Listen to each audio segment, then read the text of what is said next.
अच्छा जी, पहली चीज़ तो कल आपसे मुलाकात नहीं हो सकी क्योंकि कल आपका काम से चेक होना था। मैं भी थोड़ा सा लेट था।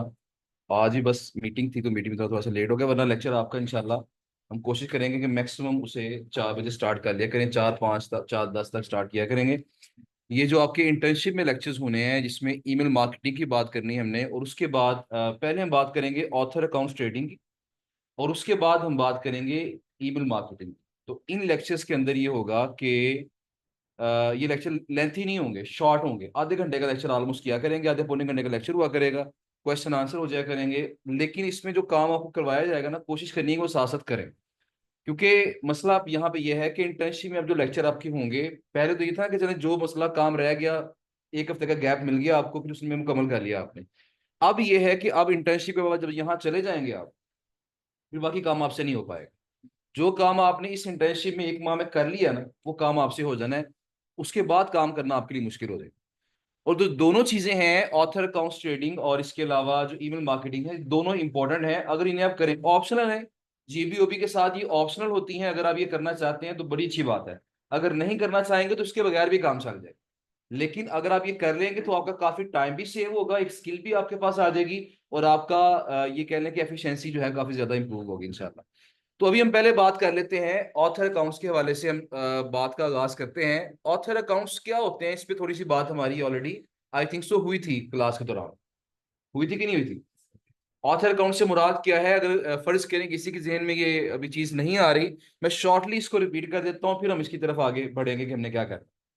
तो ऑथर अकाउंट से मुराद ये जी कि जो बड़ी साइटें होती हैं ना, जो बड़ी साइट्स होती हैं, जो प्रीमियम साइट्स हैं, उनका तो ये मामला होता है कि वो लोग, आप जब वहां पे अप्लाई करते हैं, उन्हें कहते हैं कि मैंने आपकी वेबसाइट पे आर्टिकल लिख के पब्लिश करवाना है। तो वो कहते हैं जी आप अपना पोर्टफोलियो दिखाएं। पोर्टफोलियो से मुराद क्या है कि आप कौन है। जी, स्क्रीन शेयर करने वाली बात फिलहाल नहीं है। जैसी कोई स्क्रीन शेयर करने वाली बात आएगी मैं लाजमी करूंगा। चलो, फिलहाल सिर्फ सुनने वाली बातें हैं। ओके। तो वो आपसे क्या कहते हैं, जिस तरह फोर्ब्स है, बिजनेस इंसाइडर है, टेक क्रंच है, ब्लूमबर्ग है, जो बड़ी बड़ी साइटें हैं, आप उन्हें मेल करें, उनसे रब्ता करें तो जी मैंने आपकी वेबसाइट पे आर्टिकल पब्लिश करना है, खुद मैंने करवाना है पब्लिश। वो कहते हैं कि आप अपना पोर्टफोलियो दिखाएं हमें। आप कौन है, आप किस चीज के एक्सपर्ट है, कि आपका राइटिंग एक्सपीरियंस भी है कि नहीं है। तो अगर तो आपका एज अ राइटर कोई पोर्टफोलियो हो, आप एक अच्छे एक्सपर्ट हैं, फर्ज करें जिस तरह लेट्स सपोज मैं एक एसईओ एक्सपर्ट हूं, तो मैं मुझे मुझे लगता है कि मैं एसईओ के बारे में कंटेंट लिख सकता हूं। और अगर मेरा कंटेंट लिखने का एक्सपीरियंस भी है, मैंने कहीं पे कंटेंट लिख के लगाया भी हुआ है, तो मैं अपना पोर्टफोलियो दिखाऊंगा, लो जी मैं ये एक्सपर्ट हूँ, ये मेरी अपनी साइटें हैं, ये मैंने कंटेंट लगाया था, ये मेरी स्पेशलिटीज हैं। अगर वो मेरी स्किल से, मेरी कंटेंट राइटिंग से मुतमईन होंगे तो वो क्या करेंगे, वो मुझे अपनी वेबसाइट का कंट्रीब्यूटर बना देंगे। अब वो जो कंट्रीब्यूटर बनाएंगे ना, उसका मतलब क्या होता है? उसका मतलब ये है कि मैं जब मर्जी उनकी वेबसाइट पे आर्टिकल सबमिट कर सकता हूं। जब आर्टिकल सबमिट करूंगा, उनकी टीम उस आर्टिकल को पढ़ेगी, अगर आर्टिकल अच्छा हुआ तो वो पब्लिश कर देगी, और मुझसे वो पैसे नहीं लेंगे। मुझसे वो पैसे नहीं लेंगे। देखिए, फोर्ब्स जैसी बड़ी साइट पे अगर आप फ्री में आर्टिकल पब्लिश कर दें, तो इससे बेहतर चीज और क्या हो सकती है। आपको कोई कॉस्ट नहीं पड़ रही, और आगे से आप $2,000 $3,000 ले रहे हैं, क्लाइंट से इतने पैसे चार्ज कर रहे हैं, महीने में एक क्लाइंट पकड़ के एक आर्टिकल पब्लिश कर लें तो उस 8-9 लाख रुपए कमा लिया आपने एक आर्टिकल पब्लिश करके, अगर आप इस लेवल तक पहुंच जाते हैं। लेकिन ये बात किसकी हो रही है? ये बात हो रही है बड़े बड़े बड़े प्लेटफॉर्म्स की, बड़ी वेबसाइट्स की बात हो रही है। वहां पे हमें फ्री में ये अपॉर्चुनिटी मिल जाती है, हमें कोई फीस पे नहीं करनी पड़ती। बल्कि कहीं कहीं पे ऐसा भी होता है कि वो लोग हमें पैसे पे करते हैं, कि अगर आप हर महीने 5-5 आर्टिकल पब्लिश करेंगे हमारी साइट पे तो हम आपको पैसे पे करेंगे। बजाय हमसे पैसे लेने के हमें पैसे दे रहे होते हैं, हमारा डबल फायदा हो जाता है कि वेबसाइट से भी पैसे आ रहे हैं, और नंबर 2 क्या हो रहा है कि हमें क्लाइंट से भी पैसे मिल रहे हैं। अब ये ऐसे ही जिस तरह अभी हमारे साथ ऐसा एक राइटर अटैच्ड है, मैंने शायद जिक्र किया था आपके साथ, कि एक स्पोर्ट्स का राइटर है, फुटबॉल का राइटर है, वो जर्नलिस्ट है। अब वो स्पोर्ट्स जर्नलिस्ट का मतलब ये है कि वो डिफरेंट जगहों पे जाके स्पोर्ट्स कवर करता है। वो फुटबॉल कवर करता है एक्चुअली। तो मोस्टली वो यूके के अंदर ही रहता है, और यूके में जो लीग्स हो रही होती हैं, वो सारे फुटबॉल मैच जाके देखता है कि कहाँ कहाँ पे क्या क्या हो रहा है, कौन इंजर हुआ है, किसकी जगह कौन सा प्लेयर आया है, कौन सी टीम ऊपर जा रही है, कौन सी नहीं, वो सब सारी चीजें पता होती हैं। अब हुआ क्या, वो यहाँ पे जी के हमारा क्लाइंट था, उसने कहा जी मुझे आप आर्टिकल लिखवा भी दें। पहले सिर्फ वो पब्लिश करवा रहा था। लिखवा कहीं और से रहा था। उसे हमने ऑप्शन दी कि यार हम आपको आर्टिकल लिख के भी दे देंगे, अगर आप हमें ये काम दे दो हम आपका ये काम भी कर देंगे, ताकि आपको कहीं और ना जाना पड़े। हमें उसमें यह था कि हमने उसे $30 चार्ज करने थे, एक आर्टिकल लिखने के $30। और महीने में अगर वो 100 आर्टिकल लिखवाता है तो दैट मीन्स $3000 हमने वहां से कमा लेंगे। तो एक अच्छी अपॉर्चुनिटी थी, तो हमने उसे ऑफर ऑफर कर दी कि ठीक है हम लिखवा देंगे। अब हमने वो आर्टिकल से ट्रायल के तौर पर उसे आर्टिकल लिखवा के दिए अपने नॉर्मल राइटर से। जो नॉर्मल राइटर होते हैं ना, जिस तरह जो हम गेस्ट पोस्ट के जो आर्टिकल लिखवाते हैं, दो तीन डिफरेंट राइटर से आर्टिकल लिखवा के दिए, उसने वो सारे रिजेक्ट कर दिए, कहते मुझे पसंद नहीं आया। फिर मैंने क्या किया, फिर मैंने लिंक्डइन पे एक बंदा ढूंढा जो स्पोर्ट्स जर्नलिस्ट था, जो किसी वेबसाइट के ऊपर स्पोर्ट्स के आर्टिकल पब्लिश करता था और कवरेज भी करता था वो स्पोर्ट्स की। उससे हमने जब आर्टिकल लिखवाया, उसे जब आर्टिकल दिखाया, वो सारे आर्टिकल पसंद आ गए उसे। अब वो जो बंदा है, अब उसमें डबल फायदा हो गया। डबल फायदा क्या हुआ, एक तो हमें अच्छा आर्टिकल लिख के देना शुरू कर दिया उसने, और हम क्लाइंट को आगे प्रोवाइड करते जा रहे हैं। और नंबर टू उसने क्या किया, नंबर टू, वो जो जर्नलिस्ट था, उसके पास एक साइट थी जिसपे वो खुद पब्लिश करता था आर्टिकल। अब मार्केट में उसकी प्राइस तकरीबन £500 है, £500 उसकी प्राइस है। तकरीबन ये 2 लाख रुपए बनते हैं। और जब मैंने उससे कहा जी कि फलां साइट पे आप आर्टिकल पब्लिश कर लेंगे, तो जी मैं कर दूंगा, कोई मसला नहीं है। मैं कितने पैसे लोगे, कहते $80 लूंगा आपसे, $80। उसने खुद मुझे 80 कहा, मैंने कहा जी मैं 40 दूंगा आप। उसने कहा चलो ठीक है आर्टिकल सेंड करो। अब उसमें क्या है कि उसे, उस बंदे, उस राइटर को क्या हो रहा है, उसे उस वेबसाइट पे आर्टिकल पब्लिश करने के पैसे वेबसाइट से भी मिल रहे हैं, मुझसे भी $40 ले रहा है, और वेबसाइट से भी कुछ ना कुछ पैसे ले रहा होगा, तो दोनों तरफ से पैसे मिल रहे हैं उसके, और उसकी अच्छी खासी कमाई हो जाती है। बल्कि वो खुद पूछता है, यार इसमें कोई आर्टिकल नहीं है आपके पास पब्लिश करने के लिए? अभी रिसेंटली उसका मैसेज आया था कि जुलाई में आपने कोई आर्टिकल पब्लिश नहीं करवाया, तो करवाना नहीं है आपने। उसे यह है कि मुझे 40 यहाँ से भी मिलेंगे, 50 100 यहाँ से भी मिलेंगे, तो मेरा गुजारा अच्छा हो जाएगा। तो बताने का मकसद ये कि जब आप अच्छे राइटर बन जाते हैं, तो फिर डेफिनेटली आपके पास ये अपॉर्चुनिटीज भी होती हैं कि बड़ी साइटें आपको फ्री में पब्लिश करना अलाउ कर देती हैं, या फिर वो आपको पे करती हैं इस चीज का। ये बात हो रही है बड़ी साइटों की। लेकिन हमने जब मजीद लेक्चर में बात करनी है, हमने नॉर्मल साइट्स की बात करें। अब नॉर्मल साइट्स में होता है, हम कहते थे हम पब्लिशिंग राइट्स परचेज करते हैं। क्या बात होती है कि हमने पब्लिशिंग राइट्स परचेज करने हैं। परचेज करने से मुराद क्या है, कि वही बात जिस तरह हमारी क्लास में बात हुई थी कि फर्ज करें आपकी वेबसाइट है, तो मैंने आपसे कहा जी मैंने एक पोस्ट लगानी है, आपने कहा जी $100 प्राइस है। मैंने कहा जी मैंने बहुत सारी पोस्टें लगानी, तो आपने कहा जी प्राइस तो यही है, लेकिन अगर आप बहुत सारी पोस्टें लगाना चाहते हैं तो मेरी वेबसाइट की जो पब्लिशिंग राइट्स है वो मैं आपको दे देता हूँ। यानी मैं आपको अपनी वेबसाइट का ऑथर बना देता हूँ। तो जब मर्जी मेरी आप वेबसाइट पे आर्टिकल पब्लिश कर लेना आप, लेकिन शर्त यह है कि मुझे इकट्ठे $1000 पे कर दे महीने के।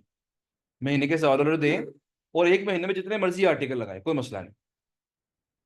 ठीक है जी। तो ये जो अकाउंट मुझे मिल जाएगा कि मैं किसी की वेबसाइट पे जब मर्जी लॉगिन करके आर्टिकल पब्लिश कर सकता हूं, इसको हम बोलते हैं ये ऑथर अकाउंट।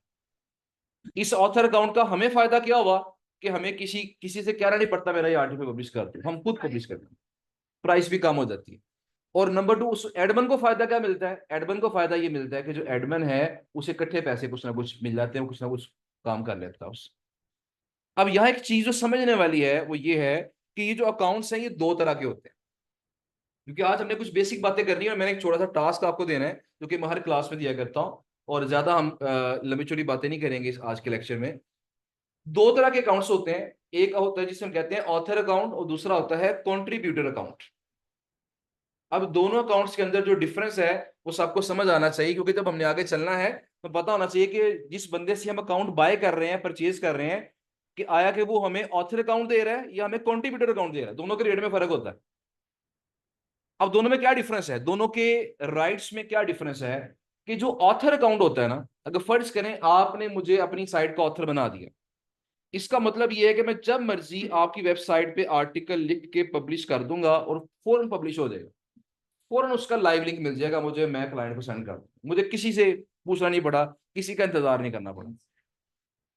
इसे कहते हैं ये ऑथर अकाउंट मिल गया हमें। लेकिन कंट्रीब्यूटर अकाउंट के अंदर क्या होता है, कि जब आप वहां पे आर्टिकल अपलोड करते हैं उसकी वेबसाइट पे, लॉगिन मिल गया आपने उसकी वेबसाइट पे लॉगिन किया, जिस तरह फेसबुक पे लॉगिन करते हैं, आपने उसकी वेबसाइट पे आर्टिकल अपलोड कर दिया। अब वो आर्टिकल पब्लिश नहीं हुआ, वो चला गया रिव्यू पे। अब रिव्यू में क्या होगा, कि वो जो वेबसाइट का मालिक है उसको चेक करेगा कि क्या ये आर्टिकल ठीक है क्या खराब है। अगर वो मालिक को पसंद आएगा तो पब्लिश कर देगा, नहीं आएगा तो रिजेक्ट कर देगा। तो यहाँ रिजेक्शन के चांसेस होंगे। लेकिन ऑथर के केस में क्या होता है, सारा कंट्रोल आपके पास है, आप फौरन पब्लिश कर रहे हैं उसको। तो लिहाजा ऑथर अकाउंट्स के जो रेट्स होते हैं वो नॉर्मली ज्यादा होते हैं, क्योंकि इसमें आपको फुल एक्सेस मिल रही है। और जो आपके पास अकाउंट होता है कंट्रीब्यूटर अकाउंट, इसके रेट्स आमतौर पर क्या होते हैं, थोड़े से कम होते हैं, क्योंकि यहाँ पे आपको फुल एक्सेस नहीं मिले। आर्टिकल अपलोड कैसे करना है, उसमें किन चीजों का हमने ख्याल रखना है, कुछ कुछ बातें, सारी एसईओ की बातें तो नहीं करेंगे हम यहाँ पे, लेकिन कुछ बातें हम यहाँ पे किसी लेक्चर के अंदर, कल या परसों के लेक्चर के अंदर इंशाल्लाह हम बात करेंगे कि हमने आर्टिकल खुद पब्लिश किस तरह करना हो। क्योंकि आपके पास ऑथर अकाउंट आ गया, अब आर्टिकल पब्लिश करना नहीं आ रहा। मेरे साथ शुरू शुरू में ऐसे ही हुआ था, ऑथर अकाउंट ले लिया लेकिन वो पता नहीं कि आर्टिकल पब्लिश कैसे करना है। फिर मैंने उसको लर्न किया, सीखा। तो इसलिए हमें पता होना चाहिए कि जब हमारे पास किसी वेबसाइट का ऑथर अकाउंट आ गया है, तो अब हमने उसको उसको यूज कैसे करना है, उस पर हमने पब्लिशिंग कैसे करनी है, लिंक कैसे ऐड करना है, लिंक को डू फॉलो कैसे करना है, नो फॉलो कैसे करना है, ये तमाम चीजें, पिक्चर कैसे ऐड करनी है, ये तमाम चीजें हम किस तरह करेंगे, ये पूरा एक लेक्चर इस पे करेंगे। आर्टिकल में वीडियो ऐड कर सकते हैं। आर्टिकल में वीडियो, एक होता है वीडियो एम्बेड करना, उसका लिंक एम्बेड कर देते हैं कि वो वीडियो पब्लिश हुई है यूट्यूब के ऊपर, उसका लिंक इस तरह लगा देते हैं उसके अंदर कि वो वीडियो शो हो जाती है, लेकिन जब क्लिक करते हैं तो यूट्यूब पे प्ले हो रही होती है। अक्सर ऐसा होता है ना, इसी वेबसाइट पे वीडियो हम प्ले करते हैं तो प्ले वो यूट्यूब से हो रही है, लेकिन उस वेबसाइट के ऊपर रह के हम प्ले कर रहे हैं उसको। तो ये डिफरेंट मैटर्स होते हैं इसके अंदर। पर जी अब ये ऑथर अकाउंट्स के बारे में मैंने आपको बेसिक चीजें बताई हैं। अब आपका जो टास्क है वो कल का वो क्या है, आपने क्या करना है। देखिए, ऑथर अकाउंट बाय करने से पहले जो सबसे इंपॉर्टेंट चीज है ना, वो ये है कि हमने एक तो करनी है मार्केट रिसर्च, और दूसरी चीज हमने करनी है networking. Market research and networking, ये दो चीजें अगर आपके पास हैं तो फिर आप कामयाब होंगे इस ऑथर अकाउंट्स वाले मामले में, वरना आप कामयाब नहीं हो सकते। तो आज हमने बात करनी है मार्केट रिसर्च की। नेटवर्किंग पे जो पूरा लेक्चर आपका होगा वो शहजाद खुद करेंगे इंशाल्लाह। तो अभी हम आज बात करेंगे कि मार्केट रिसर्च से मुराद क्या है मेरी। देखें, जिस तरह मैंने आपको बताया कि हम जब साइट सर्च करते हैं गूगल पे जाके, तो हमारे पास जो साइट्स आती हैं, अक्सर लोगों के पास वही साइटें हैं। अक्सर लोगों के पास साइटें सेम आ रही, कॉमन साइटें हैं, यूनिक साइटें नहीं है। इसी तरह जिन साइटों के ऑथर अकाउंट सेल होते हैं ना, एसईओ ऑडिट रिपोर्ट का भी बता दें सर जी। एसईओ ऑडिट रिपोर्ट जो है ना, ये फिर लंबी बात हो जाएगी। तो एसईओ के लेक्चर में ये बातें होती हैं, जीबीओबी में तो खैर नहीं हो पाएंगी, बस जहां पे जो चीज एडजस्ट हो सकेगी लाजमी करेंगे इंशाल्लाह। अच्छा जी, बात हमारी क्या हो रही थी, जो ऑथर अकाउंट्स मार्केट में मोस्टली सेल होते हैं, उनमें से मोस्टली अकाउंट्स के अंदर क्या होता है, वो कॉमन होते हैं। मतलब मेरे पास एक साइड का ऑथर अकाउंट है, वो आपके पास भी है, वो आपके पास भी है, वो आपके पास भी है। ठीक है जी, इस तरह एक साइड के बहुत सारे ऑथर हो जाते हैं। अब यहाँ पे हमारे पास दो स्ट्रेटेजीज हैं। दो स्ट्रेटेजीज हैं, वो दो स्ट्रेटेजीज क्या हैं। पहली स्ट्रेटेजी ये है कि आप मार्केट रिसर्च करें, और रिसर्च किस तरह करनी है उस पर भी बात करेंगे इंशाल्लाह। आप मार्केट रिसर्च करें और वो साइटें निकालें जो बहुत इन है, बहुत कॉमन है।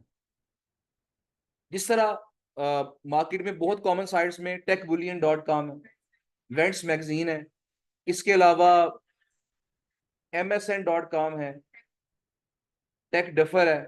ठीक है जी, तो इस तरह की साइटें ऐसी हैं जो कि बाहर हर बंदे के देखें जुबानी याद है आप। तो इसका मतलब ये कि बहुत कॉमन है। अब अगर ये हम में कॉमन है, अब देखिए, मैं कल एक बात क्लास में, जो नया बैच हमारा स्टार्ट में, कल वहां एक बात कर रहा था कि आपको जो मैंने मैंने जो चीजें नोट की हैं ना, वो चीजें क्या हैं कि मार्केट में जितने भी लोग जीबीओबी का काम कर रहे हैं ना, उसमें से शायद 5 या 10% लोग ऐसे होंगे जिनकी अपनी आउटरीच है, जिन्होंने खुद वेंडर्स को आउटरीच किया हुआ है, ज्यादा को, मतलब 2-3 हजार वेंडर आउटरीच किए हुए।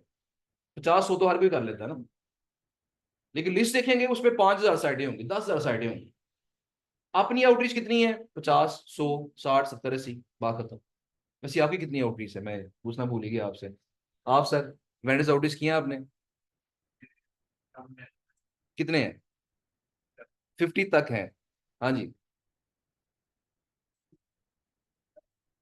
10-15 के रिप्लाई है, डील कितने के साथ हुई है, ऑलमोस्ट 1.25 महीने के अंदर ये मामला हुआ है आपका, 3-4 साल हो गए। आपकी, मतलब जिनके साथ डील होगी वो हमारे ऑफिस होगी। वो आपकी आउटरीच है, मैक्सिमम 10 होंगे। अब देखिए वही बात है ना कि आउटरीच करना एक टास्क है। जी। तो तो मतलब है कि उनकी उस चीज के साथ भी हमारी पूरी वो वेबसाइट जो है जब वो 100+ है तो 100+ है तो वो भी हमारी गाइडेंस। लेकिन वो आपकी पर्सनल आउटरीच नहीं है। अब मैंने एक बात आपको बताई थी क्लास में कि वो जो शीट आपको शेयर करते हैं उसमें दो पॉसिबिलिटीज हैं, या तो वो सारी साइटें उनकी अपनी है, या उन्होंने भी हमारी तरह आउटरीच की हुई है। तो अगर उन्होंने भी हमारी तरह आउटरीच की हुई है तो उन्होंने पहले अपना मार्जिन रखा है, फिर हमें प्राइस बताई, तो हम उनके बन गए रीसेलर। हमने एडमन के साथ आउटरीच नहीं की, डील नहीं की। तो जिनकी एडमन के साथ डील है ना, ये लोग बड़े कम है। मैं बता रहा हूँ कि मैं ऐसे नहीं कह रहा, देखिए आपकी क्लास में बहुत कम लोग होंगे जिनकी 100 100 वेंडर्स की आउटरीच हो। चंद एक लोग से निकलेंगे या कोई भी नहीं निकलेगा। है कोई बंदा यहाँ पे जिसके 100 वेंडर्स आउटरीच है, जिसकी एडमन के साथ 100 एडमन के साथ डील है जिसकी? अभी भी नहीं, नहीं है। टाइम टेकिंग प्रोसेस है। अब इस टाइम टेकिंग प्रोसेस से लोग भागते हैं, ऐसे ही है। मैं इसीलिए कह रहा हूं कि 95% लोग ऐसे हैं जिनकी अपनी एडवांस डील्स नहीं है। वो क्या कर रहे हैं, इससे शीट पकड़ी, इससे शीट पकड़ी, इससे शीट पकड़ी, राब्ते कर लिए और सारी साइडें मिला के अपनी शीट बनाई और आगे क्लाइंट को शेयर कर। अब मैं जो बात बताना चाह रहा हूं वो क्या है, देखें। अब मैं फर्ज करें मैं टेक बुलियन का ऑथर हूं, मैंने अपनी शीट में वो साइट डाली हुई है। आप टेक बुलियन के ऑथर है, आपने भी अपनी शीट में वो साइट डाली हुई है, आपने भी ऐड की है, आपने भी ऐड की है। अब ये चार लोगों के पास ऑथर है, लेकिन ये चार लोगों के पास ऑथर, ऑथर चार लोगों के पास है, लेकिन ये साइट हजारों लोगों के पास मौजूद है। अल्टीमेटली जब उन्होंने पोस्ट लगवानी है तो किसके पास आना है, हम चारों में से किसी के पास आना है। अच्छा, ये स्ट्रेटजी है कॉमन साइट्स की, कि अगर आप इस तरह की किसी कॉमन साइट को पकड़ के आप उसका ऑथर अकाउंट बाय कर लें, इसका फायदा क्या होता है? इसका फायदा ये होता है कि इसके ग्राहक मार्केट में ऑलरेडी मौजूद होते हैं। जिस तरह एक हमारे स्टूडेंट है, उन्होंने क्या किया, एक वेबसाइट जिसका नाम है वेंट्स मैगजीन, एक वेबसाइट है ventsmagazine.com, एक है ventsmagazine.co.uk, दोनों डिफरेंट साइट्स हैं। तो जो ventsmagazine.com है ना, अब हमारे जो स्टूडेंट थे उनको थोड़ा सा ऑथर अकाउंट का थोड़ा चस्का लग गया, तो उन्होंने कहा जी अब मैंने ऑथर अकाउंट ही बाय करने हैं डिफरेंट साइटों के। तो ये साइट बड़ी इन थी मार्केट, ये साइट बड़ी इन थी मार्केट में, ventsmagazine.com। उन्होंने कहा कि इसके पीछे पड़ गए एडमिन के पीछे, मुझे इसका ऑथर अकाउंट चाहिए। उसने कहा जी मैंने लिमिट रखी हुई है, मैं 4 से ज्यादा ऑथर अकाउंट नहीं देता अपनी साइट, क्योंकि जब ज्यादा लोगों को ऑथर अकाउंट दूंगा तो कंटेंट खराब खराब लगेगा, तो मेरी साइट ही खराब हो जाएगी, मसला हो जाएगा। तो मैंने रूल बनाया है कि 4 से ज्यादा ऑथर अकाउंट्स मैंने नहीं देने। हाँ ये होगा जब कोई भी बंदा चारों में से ड्रॉप होगा ना, तो मैं आपको अकाउंट दे दूंगा। सर 4 से ज्यादा 4 ऑथर्स भी हो तो वो यूनिक नहीं आएगी। यूनिक में आ सकती है, लेकिन देखिए ना वो मार्केट में कितनी कॉमन है। तो यूनिक से मुराद क्या मैं भी बताता हूँ क्या, ठीक है ना, मैं अभी आपको वो बताऊंगा कि यूनिक एक्चुअली है क्या। अच्छा, अब मैं एग्जांपल जो बता रहा हूँ क्या है कि उन्होंने क्या किया जी, वो वेट किया 6 माह 7 माह 8 माह वेट किया, उसके बाद उसका मैसेज आया एडमिन का जी, वो बार बार पूछते थे उससे, हाँ भाई कोई बंदा मरा कि नहीं मरा, ठीक है ना। तो अब 8 9 महीने के बाद कोई एक बंदा मरा था नहीं था, लेकिन उसने ऑथर अकाउंट रीन्यू नहीं किया अपना। तो उन्होंने क्या किया जी, लो जी मैं अब आपको ऑथर अकाउंट दे देता हूँ। अब जैसे उन्होंने ऑथर अकाउंट बाय किया उस वेबसाइट का, तो मेरे पास मीटिंग करने के लिए मुझे उन्होंने बताया जी कि सर तब से लेके ना मुझे मेरी लिमिट है, मेरे पास लिमिट है कि मैं एक दिन में आर्टिकल लगा सकता हूँ, शायद 10 आर्टिकल की लिमिट है कि मैं 10 आर्टिकल पब्लिश कर सकता हूँ एक दिन में। ये एडमिन ने लिमिट लगाई हुई है मेरे ऊपर, ठीक है ना। अब मैं 10 आर्टिकल पब्लिश कर सकता हूँ, लेकिन मेरे पास रोजाना 20 क्लाइंट्स कम से कम होते हैं जो कि आर्टिकल पब्लिश करवाना चाह रहे हैं। मतलब पाइपलाइन में लोग मौजूद हैं, रो जो कतार है वो लगी हुई है उनकी, जो क्यू है, तो क्यू में लोग खड़े हैं, वो कहते हैं मेरे आर्टिकल पब्लिश। मैं स्केड्यूल करता हूँ जी, अब आपका आप 10 लोगों का आर्टिकल आज पब्लिश हो जाएगा, अगले 10 का कल होगा, वो काम खत्म ही नहीं हो रहा। वजह क्या थी, देखिए ना, जो कह ले के परमिशन है वो कम आर्टिकल्स की है, लेकिन काम ज्यादा आ रहा है। अब वजह उसकी क्या थी, वजह ये थी कि वो साइट इतनी कॉमन थी कि वो हजारों लोगों के पास है, हजारों रीसेलर्स के पास है। अब जब एक साइट हजारों रीसेलर के पास है, हर रीसेलर ने अपने अपने क्लाइंट को वो साइट शेयर की हुई है, मेरी बात समझ रहे हैं ना। तो जब हजारों लोगों के हजारों क्लाइंट्स हैं, तो अगर रोजाना उसमें से 20 ऑर्डर भी नहीं आएंगे, आ सकते हैं ना। तो जो जब हजारों लोगों के पास वो, इस तरह टेक बुलियन है ना, टेक बुलियन पे मंथली बेसिस पे बड़े आर्टिकल हम लगवा रहे होते हैं। तो वजह क्या है कि हमने अपनी शीट में टेक बुलियन को ऐड किया है और हमने अपने सारे क्लाइंट के साथ शेयर कर दिया है टेक बुलियन। उनमें से कोई ना कोई क्लाइंट जो है ना महीने में ऑर्डर दे ही देता है। अब मैं अगर फर्स्ट स्क्रीन टेक बुलियन पे 10 आर्टिकल लगवा रहा हूँ, 10 आर्टिकल कोई और भी लगवा रहा होगा, 10 कोई और भी लगवा रहा होगा, तो एक वेबसाइट पर रोजाना कई दफा 100 100 आर्टिकल लग रहे होते हैं। तो कॉमन साइट्स का फायदा ये होता है, कॉमन साइट हो और अच्छी हो, स्टैट अच्छी हो। इस तरह ये इवेंट्स मैगजीन के स्टैट्स क्या थे, तब की बात है, अब तो थोड़ी सी गिर गई है साइट। तब इसके स्टैट्स क्या थे, आई थिंक 60+ इसका DADR था, और ट्रैफिक इसकी लाख से ऊपर थी, तो 2-3 लाख की ट्रैफिक। तो अच्छी साइट थी। साइट अच्छी हो और मार्केट में इन हो, अगर आप उसको ऑथर अकाउंट बाय कर लें तो फायदा क्या होगा, पहले दिन से ही आपको ऑर्डर मिलना शुरू हो सकता है। अब वो स्टूडेंट जो क्या, उन्होंने 500 रुपये प्रॉफिट रखा, सिर्फ 500 रुपये प्रॉफिट रखा। एक गेस्ट पोस्ट में से प्रॉफिट रखा 500 रुपये का, रोजाना की 10 पोस्ट में पब्लिश की, 5,000 रोजाना का उन्होंने कमा लिया। ठीक है जी। अब 5,000 रोजाना को, इसका मतलब क्या हुआ कि एक वेबसाइट से उन्होंने तकरीबन 1.5 लाख रुपया एक माह में कमाना शुरू कर दिया। और उसकी जो कॉस्ट थी, वो शायद उन्होंने जो ऑथर अकाउंट बाय किया था वो 70-80 हज़ार का बाय किया था। इतने सारे ज्यादा हकीकत जो है वो फिर लोगों पे पाती है। डेफिनेट। अब मैंने क्या चीज बताई थी कि अच्छी साइट होनी चाहिए आपके पास ऑथर अकाउंट में, और नंबर 2 क्या है कि नेटवर्किंग होनी चाहिए। अब देखिए, मैं ऑथर अकाउंट लेके बैठ जाऊं, मेरा किसी से रब्ता ही नहीं है, मैं सिर्फ अपने क्लाइंट को मैं शेयर कर रहा हूँ साइट, तो मुझे ऑर्डर कम मिलेंगे। अगर मैं किसी साइट का ऑथर बाय करूं, मैं आप सबसे करूँ जी ये मेरी साइट है, आप सब लोग इसको मैं 500 में दूंगा आपको, अब सब लोग अपने क्लाइंट को ये शेयर कर। तो वन गो के अंदर क्या हुआ, वन गो के अंदर ये हुआ कि आप फर्ज करें यहाँ पे 60 लोग बैठे हैं, तो 60 लोगों ने अपनी वो साइट आगे शेयर कर दी। 60 लोगों ने फर्ज करें दो दो क्लाइंट के साथ वो साइट शेयर की, 120 के पास चली गई। 120 में से मुझे कोई 10 ऑर्डर भी नहीं आएंगे, आ सकते हैं। तो ये तो नेटवर्किंग है ना, ये बड़ी इंपॉर्टेंट है। ये अभी एक मेरे स्टूडेंट, हमारे स्टूडेंट हैं, उन्होंने फ्री कोर्स किया था मेरे साथ, काफी अटैच है और काफी ज्यादा काम उनसे मैं करवाता रहा हूँ। तो उनके पास उन्होंने एक छोटी सी कंपनी भी बना ली, उनके पास तकरीबन 250 से 300 साइटों के ऑथर अकाउंट्स हैं।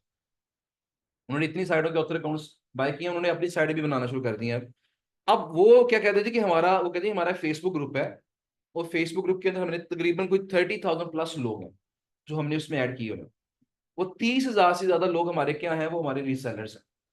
जब भी हम कोई नई साइट बाय करते हैं, ऑथर अकाउंट बाय करते हैं, हम ग्रुप में शेयर कर दें वो ये नई साइट आ गई है, फैला दो इसको।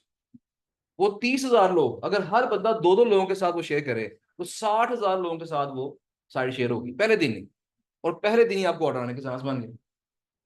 मेरी बात समझ रहे हैं ना? तो ये एक चीज वर्क नहीं करेगी, ऑथर अकाउंट प्लस नेटवर्किंग दोनों चीजें मिलेंगी तो काम मिलेगा, वरना नुकसान होगा। इसलिए दोनों चीजें मिलके चलेंगी। अच्छा, अब जो ऑथर अकाउंट बाय करना है, फिलहाल हमने 2-3 लेक्चर में यही बात करनी है। नेक्स्ट वीक भी आपका लेक्चर इंशाल्लाह होगा शहजाद भाई के साथ, तो वहां पे फिर आपको बताएंगे नेटवर्किंग के हवाले से जो चीजें होती हैं कैसे की जाती है, बात करेंगे इंशाल्लाह। तो फिलहाल ये जी कि ऑथर अकाउंट के हवाले से बात हो रही है कि 2 स्ट्रेटेजी। पहली स्ट्रेटेजी क्या है कि मार्केट में जो इन साइट है, जो कॉमन साइट है, उसको पकड़ लें, उसको पकड़ के उसका ऑथर अकाउंट बाय कर लेकर मिलता है, और बाय करके फिर मार्केट में देखें कि वो कितने में सेल हो रही है। अगर वो कम से कम 2,000 में सेल हो रही थी, आप उसे 1,800 में सेल कर दें, उसे 1,800 में सेल कर दें। अगर मार्केट में बाकी ऑथर जो है 2,000 प्राइस रखी हुई है, आप उसकी प्राइस 1,900 रख दें, 100 रुपया कम कर दें सिर्फ। मैक्सिमम क्लाइंट किसके पास आ जाएंगे, वो आपके पास आ जाएंगे, आपका काम चलना शुरू हो जाएगा, लोग आपको जानना शुरू हो जाएंगे। एक दफा लोग आपको ऑथर के तौर पर जानना शुरू हो गए, फिर लोग आपको भूलेंगे नहीं, वो आपके साथ इन कॉन्टेक्ट रहेंगे। फिर जब भी आप किसी नई साइट को ऑथर बाय करेंगे, आप उन सब लोगों को भेज दें, लोग ये मेरे पास नई साइट आ गई। मेरी बात समझ रहे हैं ना? तो एक दफा थोड़ा सा डिस्काउंट अनाउंस करके, डिस्काउंट लगा के जरा लोगों को ट्रैक करना पड़ेगा, महीने के लिए लगा दें, लो जी इस माह के लिए इस वेबसाइट पे मैं ऑथर अकाउंट, मेरे पास ऑथर अकाउंट है, मैं इतने में पोस्ट दे, चाहे आपको सिर्फ एक 100 रुपया बचे एक पोस्ट के पीछे, पैसे ज्यादा ना कमाएं, लेकिन क्या करें, आप मार्केट में इन हो जाए, बस लोगों के साथ राब्ते में आ जाए एकदम, लोग आपसे खुद पूछे ना जी कोई नई साइट आई है आपके पास। मेरी बात समझ रहे हैं ना? अच्छा, एक स्ट्रेटेजी तो ये होगी। अगली स्ट्रेटेजी हमारे पास ये है कि हमने क्या करना है, हमने यूनिक साइटें तलाश करनी। यूनिक साइट्स, यूनिक साइट्स कौन सी होती हैं? ऐसी साइट जो कि ज्यादा लोगों के पास नहीं है, जिनके ऑथर कम। अब जिनके ऑथर कम होते हैं, इसका मतलब यह कि उसको उस साइट को फैलाना थोड़ा सा मुश्किल होता है, लेकिन अगर वो साइट फैल जाए तो हमें अच्छे खासे ऑर्डर आ सकते हैं, क्योंकि उस वेबसाइट के ऑथर्स क्या हैं, वो कम, वो चंद है कैसे।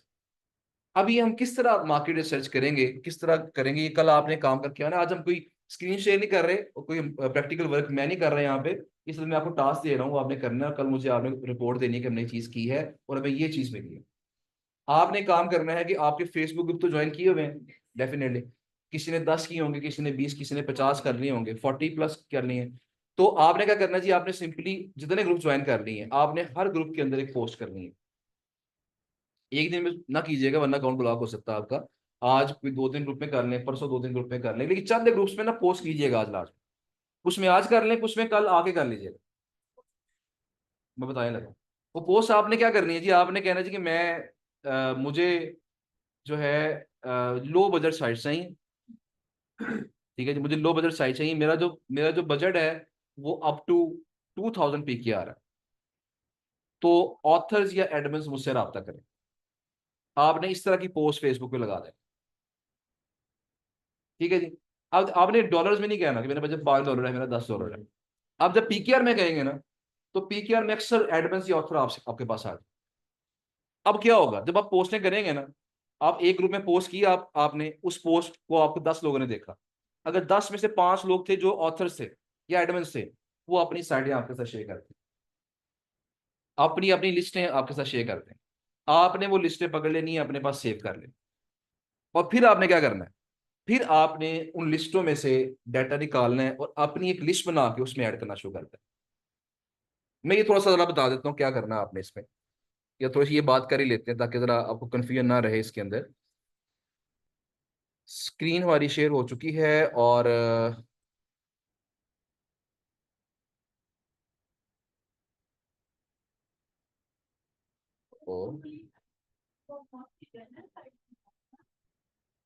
प्योर प्योर निश की साइट्स भी होती हैं।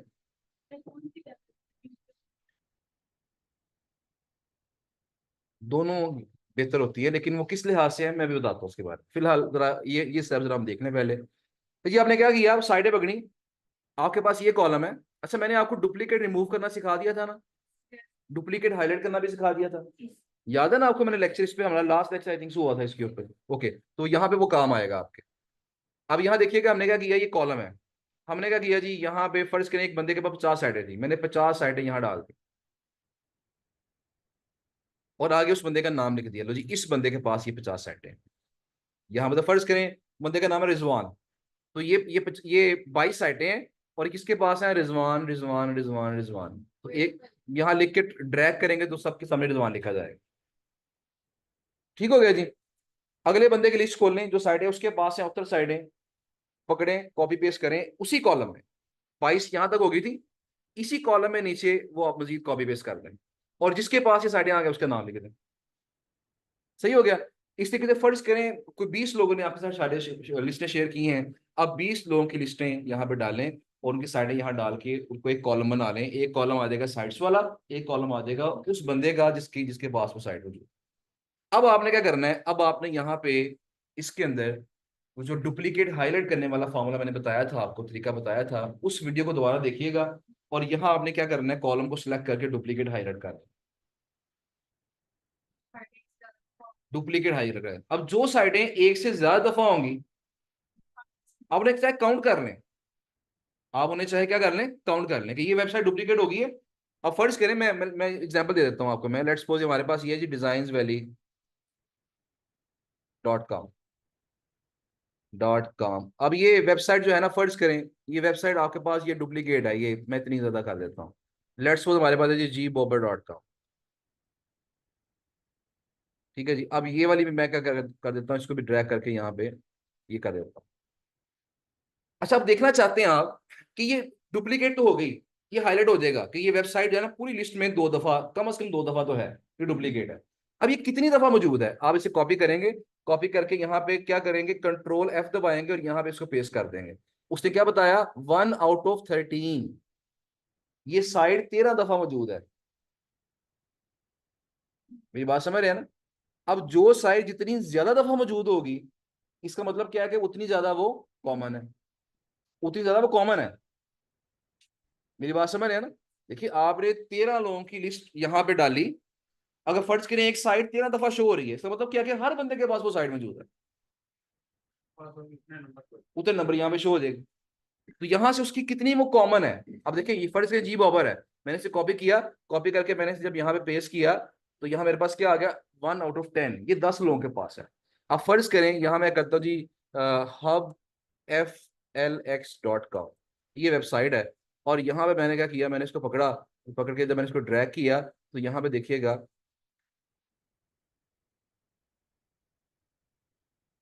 ये किया, तो इसका मतलब क्या हुआ कि 2 लोगों के पास। अब जो साइट जितने कम लोगों के पास होगी उतनी वो ज्यादा यूनिक है। और अगर एक साइट ऐसी है जो सिर्फ एक बंदे के पास है, इसका मतलब क्या है कि वो काफ़ी यूनिक है। ऐसी साइट से अगर आप रब्ता करें तो शायद हमारा ऑथर अकाउंट हमें मिल जाए, तो हमारे पास यूनिक साइट आ जाएगी।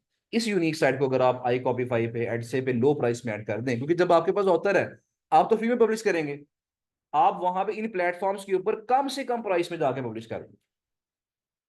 अब देखिए कम 18 से 20 प्लेटफॉर्म्स हैं जहां पे आप ये साइटें ऐड कर सकते हैं, लेकिन उसमें से मैंने से बताया था कि जो किसी की साइट है हमने ऐड करनी है तो वो चंद ही प्लेटफॉर्म है। अगर हमारी अपनी साइट है तो फिर हम क्या कर सकते हैं, हम वहां पे 18 प्लेटफॉर्म्स कम से कम, जो मेरी नॉलेज में फिलहाल अभी है, इससे ज्यादा प्लेटफॉर्म वैसे तो अगर आप एक साइट 18 जगह पे ऐड कर दें तो देखिए महीने में आपको क्या कोई 20 ऑर्डर भी नहीं आएंगे, आ सकते हैं ना। तो वहां से अच्छे खासे ऑर्डर यहाँ से हम निकाल सकते हैं। बहरहाल जी, अब आपने जो काम करना है, जो आपका टास्क है, वो टास्क यही है कि आपने सिंपली फेसबुक ग्रुप्स के अंदर जाना है। फेसबुक ग्रुप के अंदर जाके आपने वहां पे पोस्टें लगानी है, कोई 4-5 जगह पे आज पोस्ट लगाए, 4-5 जगह पे कल पोस्ट लगाई है, वो 10 जगह पे पोस्ट लगी होगी, वहां से कोई 100 को लोग आपकी पोस्ट देखेंगे। फेसबुक ग्रुप पे लगा दें, काफी इनफ है। तो वहां से लोग क्या करेंगे, आपकी पोस्ट देख के आपको मैसेज करेंगे इनबॉक्स में, आप उनकी शीट पकड़ लें और रिकॉर्ड बना लें। सर जो शीट सेंड करेंगे जितनी होगी सारी की सारी यहाँ पे ऐड कर हाँ, जितनी उस शीट में साइटें हैं सारी पकड़ के इसमें ऐड कर दें। ठीक है जी। उसमें देखिए एक फायदा आपको और भी होगा। एक फायदा आपको और क्या होगा कि वहां से इन लोगों में जो आपसे रब्ता करेंगे ना, कई लोग होंगे रीसेलर और कई लोग होंगे जो जेन्युइन ऑथर होंगे। तो जिसकी प्राइस ज्यादा होगी आप समझ जाएंगे रीसेलर है, और जिसकी प्राइस सबसे कम होगी वो समझ वो जेन्युइन ऑथर है, वाकई उसके पास ऑथर अकाउंट है। तो यहां से आप पहचान लेंगे कि फलां बंदा वाकई ऑथर है और फलां बंदा जो है वो रीसेलर है। ऐड करने बस नाम और सिर्फ ना, हमने तो सिर्फ रिसर्च कर रहे हैं ना फिलहाल। वो जब उसके हमने सेल करना होगा फिर हम स्टैट ऐड कर लें। अजान जरा सुन ले 1 मिनट, फिर मैं क्वेश्चन आंसर करने के बाद लेक्चर को वाइंड अप कर दूं।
जी, क्वेश्चन किया जी कि सर कैसे कंफर्म होगा ये जिस ऑथर ने हमारे साथ रब्ता किया है वो वाकई ऑथर है या रीसेलर है। तो एक तो मैंने आपको निशानी बता दी, जब कंपैरिजन आप करेंगे ना तो खुद ही आपको आइडिया हो जाएगा। जिसकी प्राइस सबसे कम होगी ना, आप समझ जाएंगे कि वो बंदा जेन्युइन ऑथर है, वरना बाकी लोगों ने अपना 100, 200, 300 प्रॉफिट मार्जिन रख के आगे फिर सेल कर रहे होते हैं। अच्छा, एक चीज तो ये, नंबर 2 चीज ये होती है कि ये थोड़ा टेस्ट करना पड़ता है। हमें टेस्ट कैसे करना है कि कोई आर्टिकल पब्लिश करवाएं, उससे अगर हम कभी भी क्लाइंट हमारे पास आता है आर्टिकल पब्लिश करवाएं, जिस बंदे ने हमें वाकई ही फौरन लाइव लिंक दे दिया तो दैट मीन्स वो वाकई ऑथर है। और जिसने कहा जी मैं आपको 6 घंटे बाद लाइव लिंक दूंगा, 12 घंटे बाद दूंगा, तो उसका मतलब ये है कि थोड़ा सा मसला है, वो बंदा खुद ऑथर नहीं है, वो रिसेलर है। उसने आगे किसी को आर्टिकल फॉरवर्ड करना है, हो सकता है उसने भी आगे किसी को फॉरवर्ड करना हो। तो इस तरह कोई लंबी चेन चल रही होती है, बात का प्राइस भी ज्यादा हो जाती है इस तरह। ऑथर का कैसे पता चलेगा, मैंने बता दिया जी। एक दफा में अगर ज्यादा ईमेल्स करनी है तो एक ही कांस्टेंट की तो कैसे करेंगे। अच्छा, इस पे बात हम थोड़ा सा ना चंद एक लेक्चर जरा वेट कर लें, तो ईमेल मार्केटिंग के लेक्चर में इस पे इंशाल्लाह बातचीत हम कर लेंगे। अबू बकर साहब जी, सर जो साइट्स यूनिक होंगी उनको अलग शीट में पेस्ट करना है, और जो साइट्स डुप्लीकेट होंगी उनको उनको क्या डिलीट करना है। देखिए मैंने आपको बताया दोनों साइटें हमारे लिए काम आ सकती हैं। दोनों साइटें हमारे पास काम आ सकती हैं। तो इसका मतलब यह है कि आपने जो यूनिक साइटें हैं उनको अलग शीट बना लें उनकी, और जो कॉमन साइटें हैं, जो ज्यादा कॉमन साइटें हैं, उनको आप जाया ना करें, उनको अपने अलग शीट में नोट करें। फिर आप सोचें कि यार मैंने किस स्ट्रेटेजी को फॉलो करना है, क्या मैंने यूनिक साइट्स को आउटरीच करना है या अप्रोच करना है, या मैंने कॉमन साइट्स पे काम करना है। फिर आप डिसाइड करें पहले, अगर कॉमन साइट्स पे काम करना है तो कॉमन साइट्स को पकड़ लें, अगर यूनिक पे काम करना है, शुरू करना है, तो यूनिक को पकड़ लें। फिर ये आप पे डिपेंड करता है, तो उस पर फिर हम आगे मजीद वर्किंग स्टार्ट करते हैं। अभी आपने ये करना है कि जो मैंने आपसे चीज कही है इसको करके कल आप आए, कुछ ना कुछ मुझे आप डाटा दिखाएं, बताएं कि सर इतनी साइडें हमें यूनिक मिली हैं, इतनी हमें कॉमन मिली है। कुछ डाटा मुझे दिखाएंगे कल, मैं उसके बाद अगला जो स्टेप है आपको फिर एक लिस्ट में डाल दें फिर। ठीक है जी। इस टॉपिक से मुतल्लिका किसी का सवाल मजीद अगर है तो काइंडली पूछें, ताकि हम लेक्चर को वाइंड अप करें। सर डिग्री कर सकते हैं, लिखने दो, लेकिन वहां पे हमें ऑथर्स निस्बतन कम मिलते हैं। फेसबुक पे क्योंकि ज्यादा रश पड़ा होता है तो वहां ज्यादा मिल जाते हैं, लेकिन कर सकते हैं वहां पे, इशू नहीं।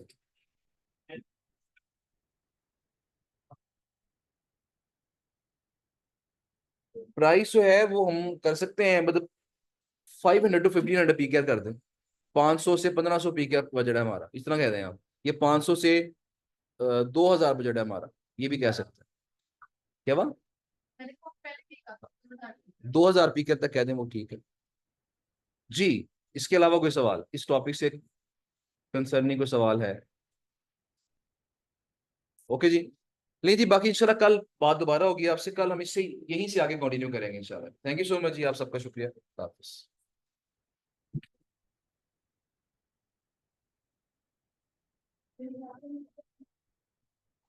ऑथर वेबसाइट एडमिन्स को लाइफ टाइम के लिए पे करते हैं या मंथली? डिफरेंट होता है, कुछ मंथली होते हैं, कुछ 3 मंथ्स के लिए होते हैं, कुछ 6 मंथ्स के लिए होते हैं, कुछ एनुअल होते हैं। कल इस पे बात करेंगे इंशाल्लाह, कल इस पे ज्यादा डिटेल से बात करते हैं।